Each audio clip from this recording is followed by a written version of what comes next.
Hello everyone, I'm back with another video, and in today's video we have a mouse here. This is a Logitech MX Master 3S, and in this case we're gonna replace one of the switches on this mouse click. I think the right one is not clicking well, so I'm gonna take you on a step-by-step how to open it up and how to replace it. This same method applies for any 3 series or 3 or 3S. It applies for the same one. Alright, so let's get this one out of here first. And we are going to place the box to some corner on the floor. Let's see how you're going to remove this one. Okay, there we go. So we got the mouse, the receiver right there. So we're going to leave that one in there. I'm going to take you on a step-by-step how to open it up, and all the tools and links and everything is going to be linked in the video description in case you want to purchase. So I'm going to go over. First, we're going to have a workplace. I'm going to be using a mat, heat mat. And tool number one sheet of the workshop towel. Second one, it's going to be alcohol. Isopropylic alcohol is really good to have for electronic repair, just a small amount. Next, you need your parts. For the switches, I have few switches I just purchased online. There we go. Now let's go over the tools. Tool number one, you need a solder station. A soldering iron is a must-have for this service. This is a really handy one. It's called a TS100, or you can get a TS101 now. These are really handy. It works with a USB-C or 12-volt battery or charger. You can use it. They're really fast and portable to have. So one of these. I have this metallic sponge that you can get it from any hardware store for cleaning even dishes, kitchen, and stuff like that, to clean up the tape if there's any oxidization. You need that one right there. And I'm going to bring the whole kit here. And now we have a soldering wire. You don't need the whole roll, just a little bit. A desoldering wick to desolder the legs from the switches. A used or new toothbrush, and you can have a spatula, a curved or straight tweezers. So we're going to have those ones in there. Get it ready. And also, it's good to have one ceramic container. I always have a ceramic container to put on here in order anything drops in there. And a little tiny stand to keep the solder in place. You need a flux. This is very important. Any type of soldering flux will do for this job. You don't have to be a specific model or brand. Any soldering for electronic, any flux will do. I have a big container, it's almost done. I can get any flux. Also, this is not a must, but it makes life really easy if you can get a low soldered paste. This is a 130 degrees solder paste. So it's the same thing as this wire, but this one melts at 130 degrees Celsius. So we're going to have this one. Add a scissor. I don't have a small scissor. I have a big scissor to cut the tip of this wick. As you use it, it's going to get dirty, so you got to cut it out. So let's put that one in there. And anything else? If I miss anything, I'll let you guys know. All right, I need to get my charger to connect my solder in there. There we go. So let's put that one in there. Right, so let's get into it. First, we're going to open it up. To open it up, you can also heat up with a hair dryer, heat up the legs in here to remove the screw underneath. Or my preferred version, not heating it up, is to spray an alcohol on the legs, on the back legs, and on the side and the back. The front one we're not going to remove. I'm going to use a guitar pick to stick it right under them and gently lift it up. The alcohol is going to blend the adhesive underneath, and once it dries out, it will stick nicely back together. So remove that one and remove this back one. It comes out really nice. You can put a double-sided adhesive if it's not sticking well, but this one just came out. Right. Now that we have the side exposed, the back exposed, and there's a tiny screw in the front, we're not going to remove the front pad because there's nothing in there. we're gonna get ourselves the screwdriver. I'll be using an iFixit screwdriver set. From this screwdriver set, we're gonna be using a Phillips number 0. So grab yourself the Phillips number 0, and we are gonna remove all the screws. All the screws are the same size and height, so don't worry about mismatching them. Go ahead and remove them. Also, if you guys like my videos, if you find my videos helpful and helping you guys out, you can support the channel by clicking that like and subscribe. I'll greatly appreciate it. It helps and motivates me to make more videos, take requests, and answer your questions in the comment area. I appreciate that. Right, now we're almost done. The front one is a hex screw. I believe it's a hex. Yep, hex. It's a torque number 5, the front screw. I do not know why they do this, but this one is a really small screw. So the side ones are 1 and the hex is different size. Now we're gonna lift it up from here. You can use your fingernail, just lift up the back a little bit and scoop it towards the front, wiggle it around, and it should release it. Just you want to wiggle it around a little bit, bring it towards the front, slide it down in 45 degrees, back and forward. Be gentle with it, and it will release this side. You want to release it right through here. There we go. So I stuck to the guitar pick a little bit under between the cover, and it releases the latch right there. Now there's a flex cables in there, so you want to be careful with those. Now that I brought it forward a little bit, I can bring it on the side, open it like this, and we are gonna see this flex cable that goes a bridge cable, I called it. So what you want to do here, you want to lift up this latch, push it up a little bit, about 2 or 3 millimeters. This one is kind of broken. It is broken, but nothing happens. And then you slide this flex cable back. Just remember how it went down. The pins are exposed towards the battery. Alright. So if this latch is broken, don't worry about it. It's just to push the cable in, hold it in place. You can just put it in there. It slides right beside the the cable. I'm just gonna remove it for now. It just slides right beside it. It pushes the cable towards the pins. Alright. We're gonna disconnect the battery. So by just wiggling this cable, connect it back upward, and that's it. Alright, so now what we're gonna do, we're gonna replace both of the buttons. In this case, we only need to replace the left one, but if you wanna watch this video to replace both, you can do that too. First thing first, we're gonna remove the battery from here. Switching back to Phillips number 0. Yeah, 0. We're gonna remove the screw on the battery case. So there's 2 of them in here. So remove those and put it to one side. Lift up the battery, put it right beside the screw so you don't mix them. Now we are gonna remove this flex cable, but before we remove the flex cable, let's go ahead and remove this connector from here. So just wiggle it around, you just lift it up.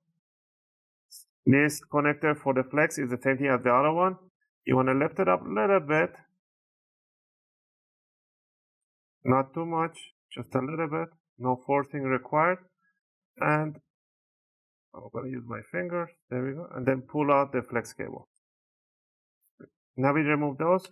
We're going to remove 2 screws right in front of the wheel, on the side of the wheel. There are 2 screws. We're going to remove those. We're going to lift up the wheel. So this is the wheel mechanism. There's a little button there and there's a spring here. Don't lose this spring. Be careful with the spring. Put the spring to one side beside the screws. Now we're going to remove just few screws. 2 screws on this board on the left click. So remove those 2 screws. And then remove 1 screw right in the middle of the board, almost middle, between the middle button right there. Those are the same screw. Remove the screw right at the back mid. Once you remove those, you can lift up the board. Let me see if there's any. Oh, there's 1 more screw right in the middle. Just pay attention to the screws, make sure you don't miss any. So we're gonna lift up the board and detach it from there. This button is gonna fall off because this is just for the on off. So we're gonna put that one down. in the car in there. There we go. So here we have the buttons and everything in here. The LED light indicator, the buttons right there. The switches are in here, so it has a 2-pin on the bottom. This one has a 2-pin right in there. So we're gonna work on this one. So what we're gonna do first, we're gonna turn on our solder station. So let it heat up. It heats up pretty quick. And what are we gonna do first is to grab a little bit of flux on the brush or on a stick or something, and we are gonna put it right fair amount on top of the pins. All right. So once we have it in there, what I'm gonna do, I'm gonna put a little bit of my low melting solder on the container in here. I have already in there more, and then once this one is heated up, I'm right-handed, so it's almost heated up. We're gonna pick up from on tip of the solder iron. We're gonna have a little bit of the nice kind of half a drop of the low melting solder in there. So what are we gonna do here? We're just gonna add this one to the old solder, and once we do this, we try to go back and forward, and the button should come out pretty easy. It is wiggling, so I'll try to pull it out as I'm trying to heat it up.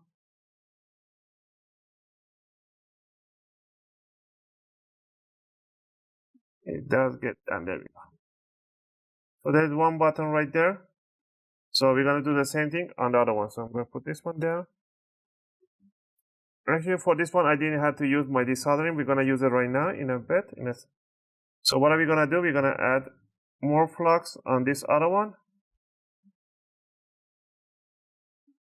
and we're gonna do the same thing in here. Clean up the tip a little bit, and grab a little low melting solder on top of your connector. And then what you want to do, you just want to add it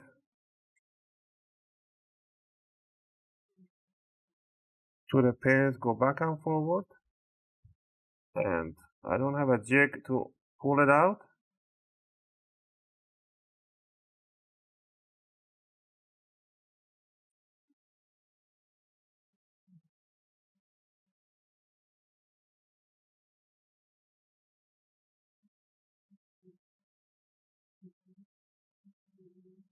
So I'm gonna try to put my nail underneath.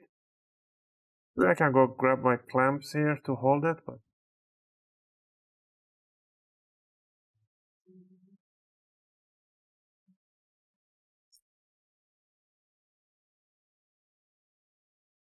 there we go.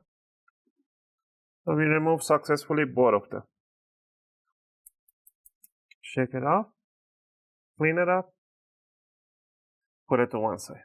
You can use an alcohol to clean your hand, and put an alcohol on the terminals. Use the wipes to clean it.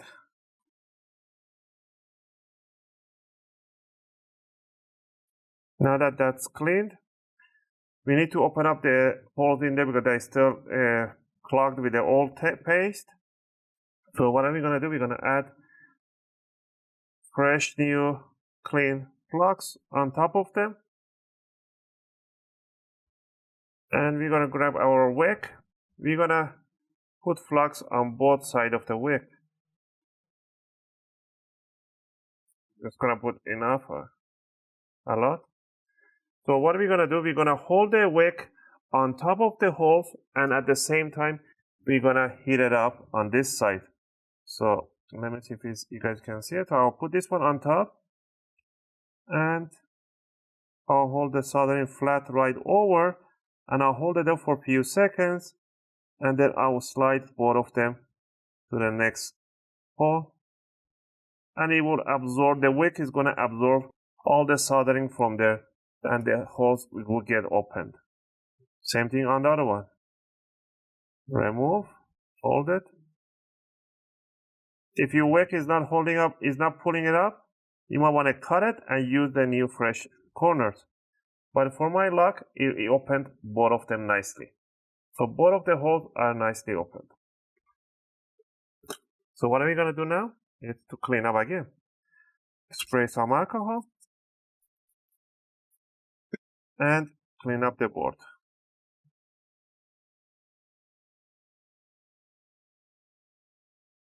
So we can see nicely clean. So these are the old buttons. We're going to grab the new ones.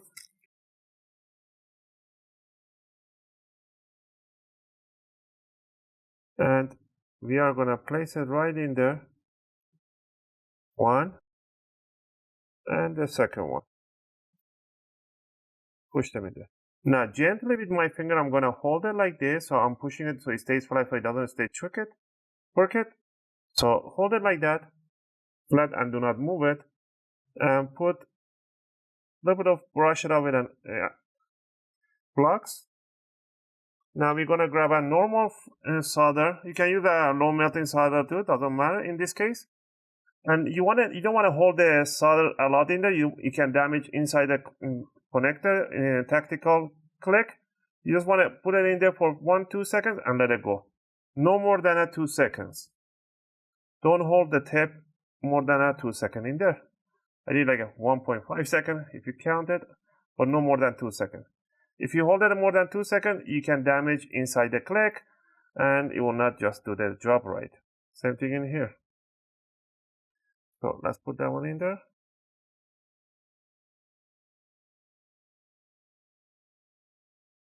Alright, holding it. Gonna grab solder.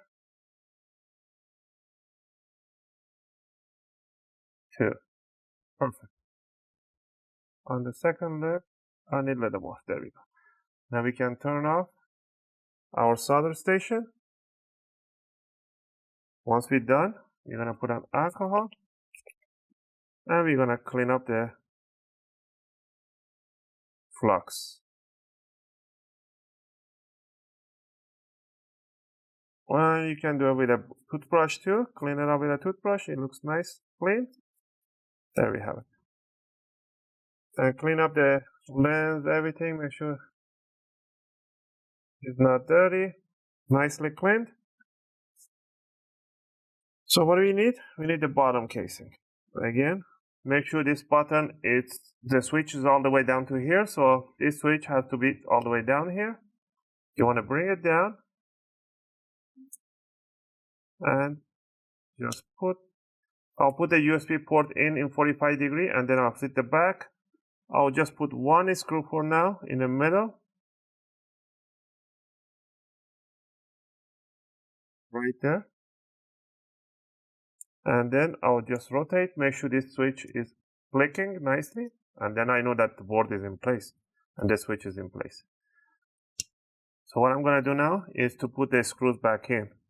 Remember the 2 screws for the right click and 1 screw right in the middle beside this middle mouse click.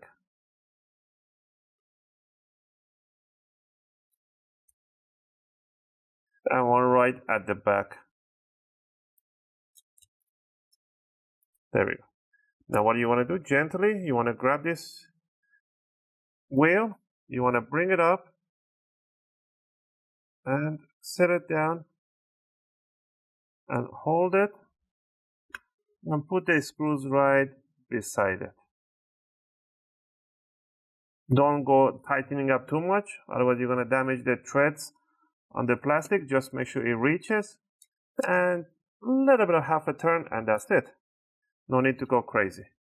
Now to put this flex back in, you have to pull this switch, this lever back up a little bit and then slide the flex cable beside it all the way down and then slide down the hinge or the lever, whatever you call it, to press the flex cable with the connectors. Plug in this other one for the coil, I guess. It is for the coil. Now we need to put the battery. Grab the battery, put it on top. Don't connect it. First put the 2 screws for the battery. There we have it. Now all you need to do is to connect the battery in. Then we need the other part. You're gonna grab this part. Now this is gonna be a tricky part a little bit because I do not have the cover here. So I'm gonna put it in there. Once I have the flex cable in there, I'm gonna grab this slider.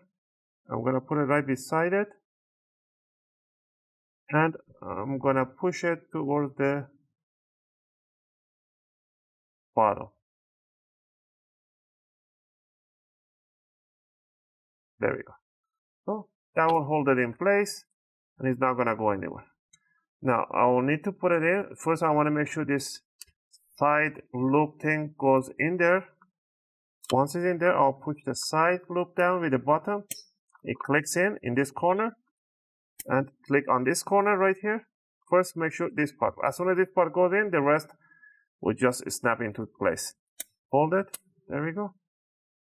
And there's a click right in here too, so we have it in place.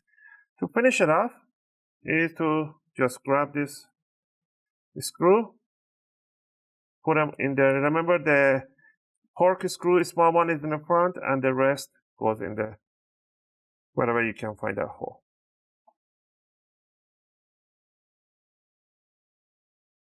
So I'm gonna put this screw at the back. And this is how you can change your switches for your Logitech MX Master 3S or 3. Again, I hope you guys like this video and helped you guys out. If you have any question or request, feel free to leave them in a video comment. I'll try to answer them as soon as I can. As always, thanks for watching, and I'll see you guys in my next video. Just gonna finish up putting up the bottom screws, and we're gonna put the pads. If the pads are not sticky, you can grab a really tiny double-sided tape, put them on there, or just order new pads on AliExpress or on eBay. They do sell them and they're fairly cheap. But this one, it's like this. There's a little curvature to it. So, and you can heat it up with a heat dryer, with a heat gun or hair dryer, and then fold it down to cool down, and it will stick really good. And there we go. So I'm gonna put it pressed down, and that's it.